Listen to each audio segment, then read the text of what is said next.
Millet separator అంటాం. దీని capacity వచ్చేసి 1 టన్ పర్ అవర్ కెపాసిటీ. ఇక్కడ ఏంటి అని అంటే మనం మిల్లెట్స్లో ఫస్ట్ మెషినరీలో చూసినట్టు అక్కడ 80% అనేది క్వాలిటీ మీకు వచ్చేస్తుంది ప్రోడక్ట్. మనకు మిల్లెట్లో కూడా రైస్లో వచ్చినట్టు నూకా టైప్ కూడా వస్తుంది.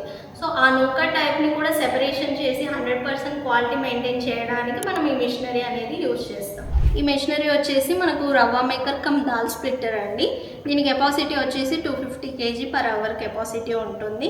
ఇది ఏంటంటే ఆల్ కైండ్ ఆఫ్ రవ్వాస్ అనేటివి చేసుకోవచ్చు. మనకు దొడ్డు రవ్వ, సన్నపు రవ్వ ఇలాంటివి ప్లస్ ఏ కైండ్ ఆఫ్ రవ్వ అయినా చేసుకోవచ్చు. మీరు రైస్ రవ్వ కానివ్వండి, మిల్లెట్స్ది కానివ్వండి, ఏదైనా చేసుకోవచ్చు. ప్లస్ ఇది కూడా డ్యూయల్ పర్పస్ ఉంటుంది. ఈ రవ్వ కాకుండా మనకు దాల్ అనేది స్ప్లిట్ అయి వస్తుంది విత్ హస్క్ తోటి. కొంతమంది కిచిడి చేసుకోవడానికి విత్ హస్క్తో ఉన్న దాల్ కావాలంటారు.